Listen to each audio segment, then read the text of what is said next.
안녕하세요. 피탐성 빛의 교회와 함께하는 성경 공부에 오신 빛의 성도님들, 오늘 목요일 여러분들과 또다시 옹기종기 둘러앉아서 맛있는 우리 하나님의 밥상을 대할 수 있어서 참 감사합니다. 우리 함께 기도하고 하나님의 말씀 밥상 맛있게 한번 먹어보았으면 좋겠습니다. 하나님 아버지 감사합니다. 우리에게 일용할 말씀의 양식을 주시니 감사를 드립니다. 이 말씀 감사히 먹고 오늘 하루도 말씀의 능력으로 또 말씀의 감동으로 또 우리에게 주시는 말씀의 은혜로 살아갈 수 있게 도와주십시오. 예수님의 이름으로 기도합니다. 아멘. 오늘은 고린도전서 4장 14절에서 17절까지 말씀 함께 공부해 볼 텐데요. 14절 우리 먼저 읽어보도록 하겠습니다. 내가 이런 말을 쓰는 것은 여러분을 부끄럽게 하려는 것이 아니라 나의 사랑하는 자녀들 같이 훈계하려는 것입니다. 오늘 말씀에서 우리가 첫 번째로 기억하기 원하는 것은 교회에는 여전히 훈계가 필요하다는 것입니다. 다시 한번 보니까요. 내가 이런 말을 쓰는 것은, 이런 말이 어떤 말이었습니까? 여러분 혹시 어제 말씀 기억나십니까? 여러분은 벌써 배가 불렀습니다. 이거를 막 조금 뭐라 그럴까요? 껍데기 다 벗겨놓고 완전히 그냥 터놓고 얘기하자면 여러분들 배돼지가 불렀습니다 이야기하는 거예요. 뭡니까?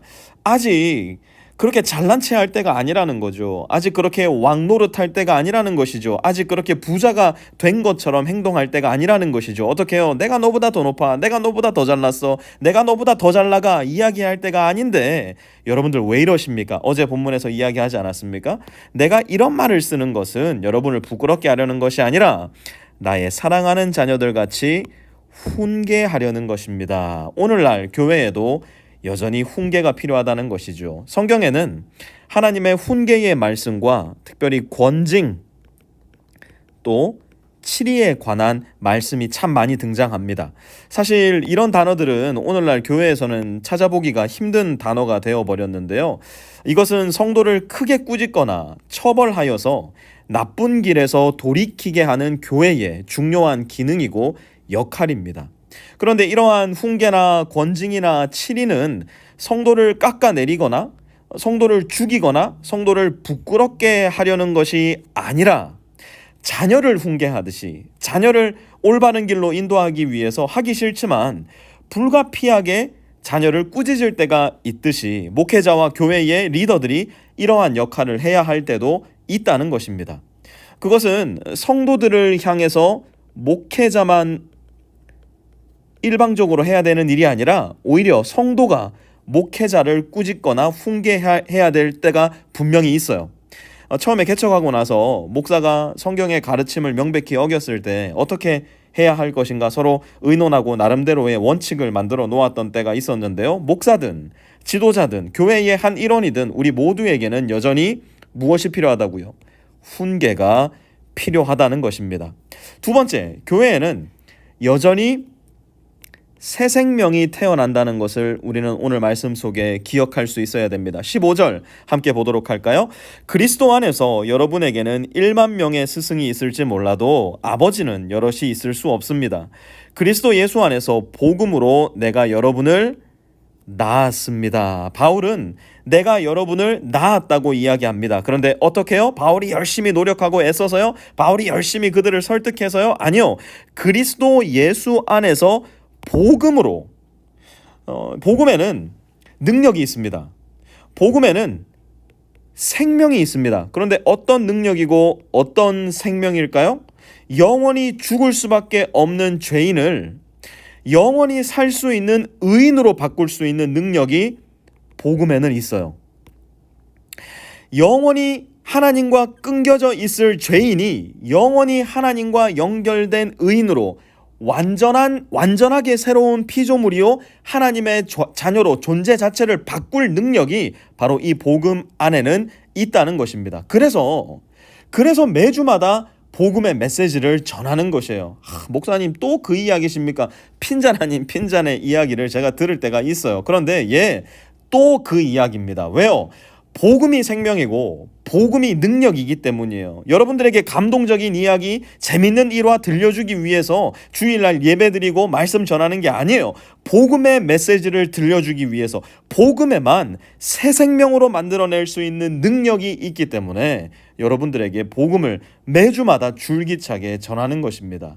그 복음으로 인해 교회에서는 여전히 새 생명이 태어납니다. 세 번째로, 교회에는 여전히 모델이 필요합니다. 교회에는 여전히 모델이 필요합니다. 16절 함께 읽어볼까요?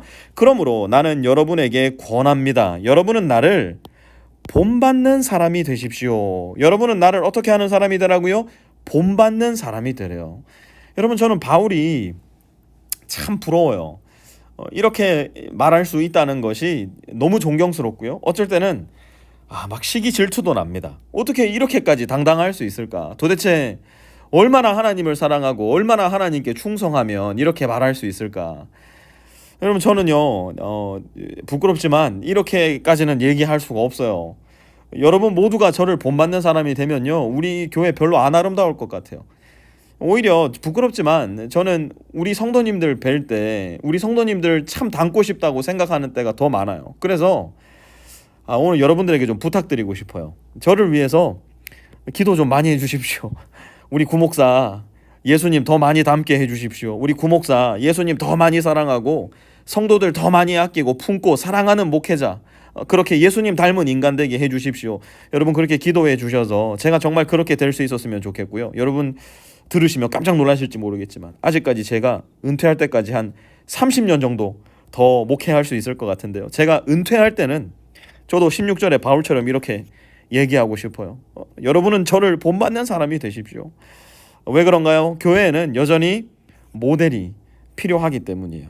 네 번째로, 교회에는 여전히 예수님이 필요합니다. 교회에는 여전히 예수님이 필요해요. 17절 함께 봅시다. 이 일 때문에 나는 디모데를 여러분에게 보냈습니다. 그는 주님 안에서 얻은 나의 사랑하는 신실한 아들입니다. 그는 그리스도 예수 안에서 행하는 나의 생활 방식을 여러분에게 되새겨 줄 것입니다. 어디에서나 모든 교회에서 내가 가르치는 그대로 말입니다. 우리는 구원받았으니 이제 더 이상 아무것도 필요 없는 존재들이 아니에요.